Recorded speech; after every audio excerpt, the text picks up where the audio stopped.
এই ভিডিওতে আপনাদের প্রত্যেককেই স্বাগতম জানাই। ১৯শে জুন কী হতে চলেছে সেই নিয়ে ভিডিও তো করেছিলাম। প্রত্যেক দিনই ভিডিও করা হয়।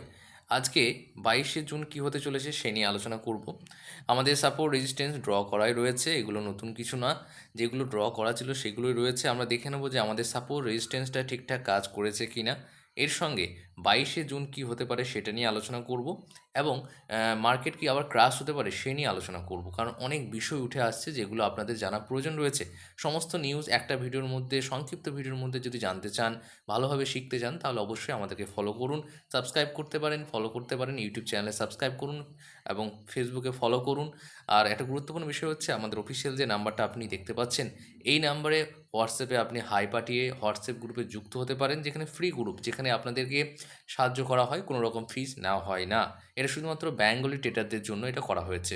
বেশ, এবার আপনি এখানে দেখতে পাচ্ছেন নিফটি ১৯শে জুন কোথায় ওপেন হয়েছে। ১৯শে জুন যেখানে ওপেন হয়েছে দেখতেই পাচ্ছেন এই জায়গাতে গিয়ে ওপেনটা হয়েছে। এই জায়গাতে ওপেনটা হয়েছে, তারপরে মার্কেট কিন্তু একটা জায়গায় কনসোলিডেট করেছে।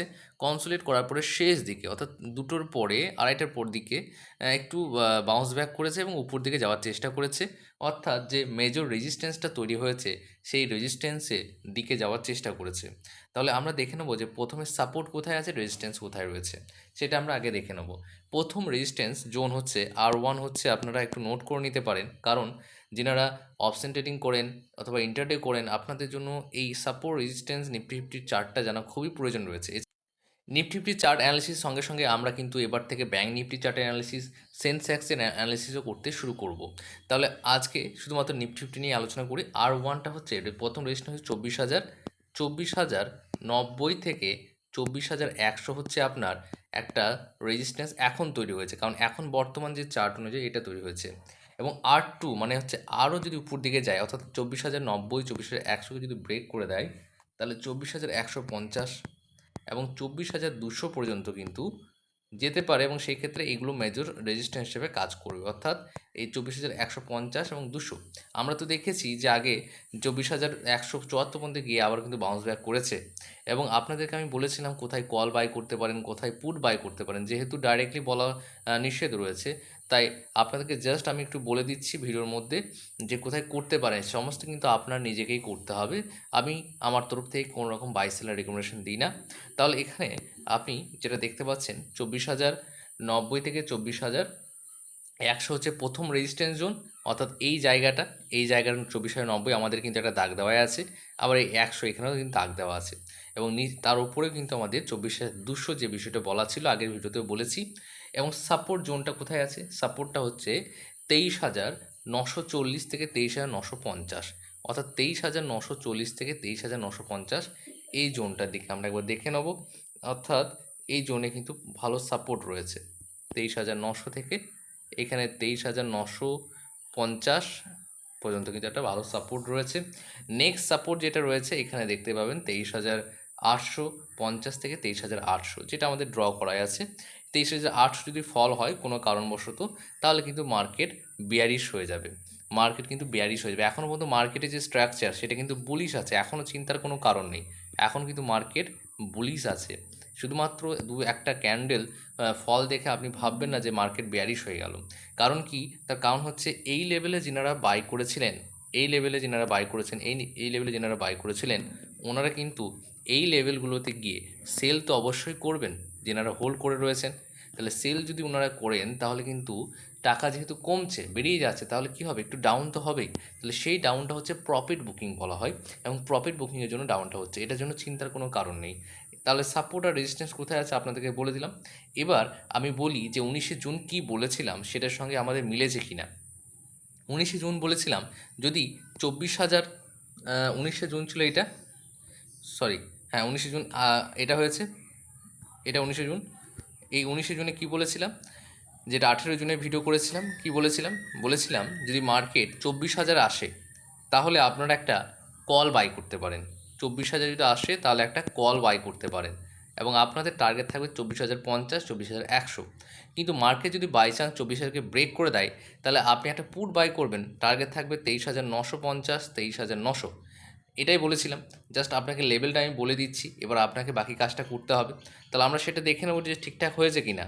তাহলে সেই অনুযায়ী আমাদের কাজ হয়েছে কিনা সেটা একবার দেখে নেব। এখানে মার্কেট ওপেন হয়েছে এই জায়গাতে, ওপেন হওয়ার পরে 23,998 অর্থাৎ 24,000 কাছাকাছি গিয়েছে। এখানে একটা পুট যদি আপনি বাই করতেন এই জায়গাতে, তাহলে আপনি দেখতেই পাচ্ছেন টার্গেটটা, তাহলে এখানে টার্গেটটা আপনি দেখতেই পাচ্ছেন 23,917 পর্যন্ত, 23,900 পর্যন্ত কিন্তু এসছে, অর্থাৎ যেটা আমরা টার্গেট দিয়েছিলাম। তারপরে দেখুন 23,900 থেকে একটা বুলিশ ক্যান্ডেল তৈরি হয়েছে, 15 মিনিটে দেখছি। তারপরে এখান থেকে আবার একটা বাই করতে পারতেন। আপনি যদি স্ক্যাল্পিং করেন তাহলে করতে পারেন, কিন্তু স্ক্যাল্পিং করলে কি হয়, একদিন প্রফিট হবে একদিন লস হবে। স্ক্যাল্পিং সবার জন্য নয়, কারণ স্ক্যাল্পিং করতে গেলে আপনাকে রীতিমতো ভালো প্র্যাকটিস থাকতে হবে। কেন বলছি দেখুন, স্ক্যাল্পিং অনেকেই হয়তো করেন, হয়তো বড় ক্যাপিটাল নিয়ে 5 লাখ 10 লাখ নিয়ে করবেন, হয়তো 1-2% পেয়ে যাবেন, তা ভালো লাগবে আপনার, কিন্তু বুঝতে পারছেন না বিষয়টা। কারণ একদিন দুদিন পাচ্ছেন স্ক্যাল্পিং করছেন, এমন দিনে যাবে যেদিন আপনার বিপরীতে চার্ট যেতে পারে, বিপরীতে মার্কেট যেতে পারে, তখন কিন্তু অনেক লস হয়ে যাবে। তাই আপনাকে পজিশনাল ট্রেড করতে হবে। পজিশনাল ট্রেডে একমাত্র টাকা তৈরি হয়, পজিশনাল ট্রেড করতে হবে। অর্থাৎ আপনাকে ডাইরেকশন বুঝে ভালো করে চার্ট অ্যানালিসিস করে স্টপ লস লাগিয়ে বড় টার্গেট রাখতে হবে, ছোট স্টপ লস রাখতে হবে। সেটা পজিশনালভাবে করলে আপনি সফল হবেন। স্ক্যাল্পিং করলে কিন্তু সফল হওয়ার সম্ভাবনা কম রয়েছে, কারণ স্ক্যাল্পিংয়ে ভুল হওয়ার সম্ভাবনা বেশি। কারণ স্ক্যাল্পিং একদিন না একদিন আপনার ভুল হবে, বড় ভুল হবে। তাই এখানে যদি দেখি আমি 5 মিনিট টাইম ফ্রেমে, তাহলে 5 মিনিট টাইম ফ্রেমে আমরা যদি দেখি, আমাদের যে সাপোর্ট রেজিস্ট্যান্স ড্র করা ছিল সেটাকে কিন্তু ব্রেক করার চেষ্টা করেছে, একবার দুবার তিনবারে কিন্তু ব্রেক করেছে। আবার এখানে আমাদের কিন্তু যে টার্গেট সেটা হিট হয়েছে, এখান থেকে আমরা কিন্তু আবার কিন্তু কী করতে পারতাম, একটা বাই করতে পারতাম। তাহলে দেখুন 5 মিনিটে ক্যান্ডেল যদি দেখেন আপনি, 15 মিনিটে ক্যান্ডেল যদি দেখেন আপনি, তাহলে কিন্তু আপনার কাছে এই যে চার্টটা সেটা পরিষ্কার, একদম বুঝতেই পারছেন চার্টটা দেখে আপনার কী মনে হচ্ছে, ভালো লাগছে না, একদম পরিষ্কার লাগছে। কিন্তু আপনি যখন 1 মিনিটের টাইম ফ্রেম দেখবেন, তখন কিন্তু আপনার মনে হবে যে চার্টটা খুব একটা ভালো পরিষ্কার না, এবং বাই সেল এরকম চিন্তাভাবনা মাথায় আসবে। সেই জন্য সর্বদা অপশন করুন কিংবা ইন্টারডে করুন, মিনিমাম 5 মিনিটের টাইম ফ্রেমে কাজ করুন। কারণ 5 মিনিটের টাইম ফ্রেমে আপনার ফেক সিগন্যাল থাকার সম্ভাবনা কমে যায়, এবং এখানে রীতিমতো আপনি একটা বাই সেল করলেও আপনার লস হওয়ার সম্ভাবনা কম থাকে। কারণ হচ্ছে আপনি এখান থেকে পরিষ্কার বুঝতে পারবেন। আর একটা বিষয় গুরুত্বপূর্ণ বলে দিচ্ছি, সেটা হচ্ছে যে 15 মিনিট টাইম ফ্রেম যদি দেখেন আপনি, অথবা 5 মিনিট টাইম ফ্রেম দেখেন যদি আপনি, তাহলে 1 মিনিটের টাইম ফ্রেম যদি দেখছেন, তাহলে 1 মিনিটের টাইম ফ্রেমে 5টা ক্যান্ডেল তৈরি হতে হবে, তবে তো 5 মিনিট টাইম ফ্রেম হবে। তাহলে সেই 1 মিনিটের ক্যান্ডেলগুলো কিন্তু কোনোটা গ্রিন হবে, কোনোটা রেড হবে, কিন্তু অ্যাটলিস্ট সেটা যদি 5 মিনিট টাইম ফ্রেমে গ্রিন আসে, তাহলে এগুলো সব গ্রিনই, অ্যাটলিস্ট গ্রিনে ক্লোজ হবে। তাহলে এই 1 মিনিট 3 মিনিট এই টাইম ফ্রেমগুলো কিন্তু নয়েজ ক্রিয়েট করে। সর্বদা 5 মিনিট টাইম ফ্রেম দেখবেন। আর আমাদের যে স্ট্র্যাটেজি রয়েছে সেটা 70 থেকে 80% অ্যাকুরেসি রয়েছে। যদি শিখতে চান তাহলে অবশ্যই আমাদের এই দেওয়া এই নাম্বারে অবশ্যই হোয়াটসঅ্যাপে যোগাযোগ করুন। স্ট্র্যাটেজি শেখানো হবে, তার সঙ্গে আপনাদেরকে গুরুত্বপূর্ণ আরও কিছু শেখানো হবে, যার ফলে আপনি অবশ্যই প্রফিট করতে পারবেন। কিন্তু একটাই শর্ত আছে, ডিসিপ্লিন। আপনার মধ্যে যদি ডিসিপ্লিন থাকে তাহলে আপনাকে কেউ হারাতে পারবে না, আপনি প্রফিট করবেন, এটা আমি গ্যারান্টি দিয়ে বলতে পারি। তাহলে চলুন, তাহলে আমরা যে বিষয় নিয়ে আলোচনা করছিলাম সেটা নিয়ে আলোচনা করি। তাহলে আগের দিনের যে অ্যানালিসিস সেটাও মিলেছে, এবং আজকে যে বিষয়টি বললাম সেটা কি হতে পারে সে নিয়ে আলোচনা করা যাক। 22শে জুন কী হতে পারে? দেখুন 22শে জুন যেটা হতে পারে, 22শে জুন সেটা হচ্ছে 24,042 গিয়ে এটা হয়েছে, হতে পারে, সম্ভাবনা রয়েছে। কারণ বেশ কিছু গুরুত্বপূর্ণ খবর রয়েছে, সেই খবরগুলো আপনাদেরকে বলছি। সেটা হচ্ছে 22শে জুন কী হতে পারে, 22শে জুন সম্ভাবনা প্রবল রয়েছে। এটাকে ব্রেক করে আমরা 24,050 কি 24,100-র মধ্যে আমরা ওপেনিং দেখতে পারি। 24,150 এবং এখানের মধ্যে একটা হালকা কনসোলিডেট করার পরে আবার বাউন্স ব্যাক করে উপর দিকে যাওয়ার সম্ভাবনা প্রবল রয়েছে। কিন্তু একটা মেজর যে বিষয় সেটা হচ্ছে আইটি সেক্টর। আইটি সেক্টর কিন্তু ডাউন হয়ে আছে।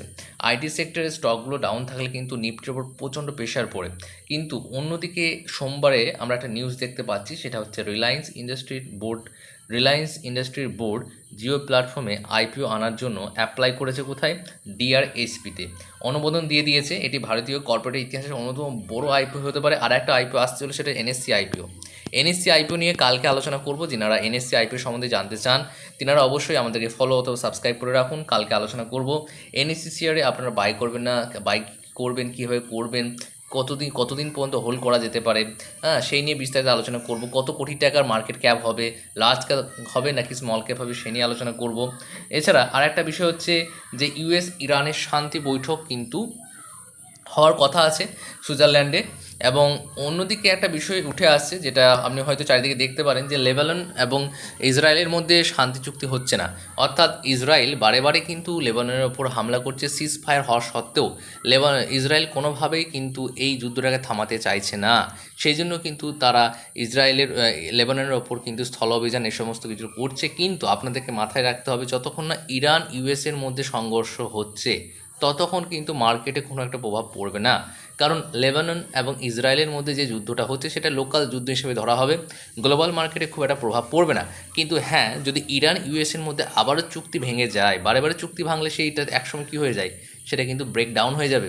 তাহলে ব্রেক ডাউন হলে কী হবে, সেটা কিন্তু মার্কেট অনেক বেশি ফল হবে। তো সেই ক্ষেত্রে মার্কেট আপনার 22,000 পর্যন্ত টাচ করতে পারে। কারণ বারে বারে শান্তি চুক্তি হচ্ছে, বারে বারে যদি ফল হয় তাহলে তার মার্কেটের সংকেত পেয়ে যাচ্ছে যে না, এটা আর টিকবে না, যুদ্ধ কিন্তু হবে, বড় যুদ্ধ হবে। তাই যতটা এখনও সম্ভাবনা রয়েছে যে না, এখনও পর্যন্ত কোনো রকম সমস্যা নেই। এর সঙ্গে বিষয় হচ্ছে ক্রুড অয়েলের দাম কিন্তু বাড়েনি। হঠাৎ করে যদি বেড়ে যায়, আকাশ ছোঁয়া যদি হয়ে যায়, তাহলে মার্কেটের পতন হতে পারে। আপনি সেটা কিন্তু বিভিন্ন অ্যাপ আছে, সেই অ্যাপগুলোতে দেখতে পারেন যে ক্রুড অয়েলের দাম কেমন রয়েছে। তাহলে বর্তমান পরিস্থিতি অনুযায়ী মার্কেটে কি হতে চলেছে, বর্তমান পরিস্থিতি অনুযায়ী মার্কেটে কিন্তু কোনো রকম সমস্যা নেই, কোনো সমস্যা নেই। এটা জাস্ট একটা হতে পারে আপনাদেরকে ভয় দেখানোর জন্য বিভিন্ন নিউজ চ্যানেলগুলো বলছে, কিন্তু ভয়ের কোনো কারণ নেই। কারণ অপরিশোধিত তেলের দাম হঠাৎ বৃদ্ধি পায়নি, ইউএস ইরানের মধ্যে কোনো সংঘর্ষ হয়নি। অন্যদিকে মন্ডেতে রিলায়েন্স ইন্ডাস্ট্রির তরফ থেকে একটা ভালো খবর আসছে, সেইখানে দেখতে পাবো যে মার্কেট সেটার জন্য, রিলায়েন্স ইন্ডাস্ট্রির জন্য আর একটু বুম করতে পারে। আইটি সেক্টর যদি একটু রিকভার করে দেয় তাহলে তো 24,200 পর্যন্ত টাচ করার সম্ভাবনা রয়েছে। আর অন্যদিকে যে বিষয়টা আছে, এই লেবানন ইসরায়েল যুদ্ধ, সেটা নিয়ে চিন্তার কোনো কারণ নেই, সেটা জাস্ট একটা লোকাল যুদ্ধ। ওটা আমাদের ভারতের শেয়ার মার্কেটে কোনো রকম প্রভাব ফেলবে না। তাহলে আপনারা যদি হোয়াটসঅ্যাপ গ্রুপে যুক্ত হতে চান অথবা শিখতে চান, স্ট্র্যাটেজি শিখতে চান, তাহলে অবশ্যই আমাদের সঙ্গে যোগাযোগ করুন। এছাড়া আমরা হোয়াটসঅ্যাপ গ্রুপের মধ্যে কল, পুট, বাই এই সমস্ত রিকমেন্ডেশন দিয়ে থাকি, শুধুমাত্র এডুকেশনাল পারপাস। আপনাদেরকে অবশ্যই নিজের মতামত, নিজের সিদ্ধান্ত নিতে হবে। আমার তরফ থেকে কোনো বাই সেলের রিকমেন্ডেশন নেই। Thank you.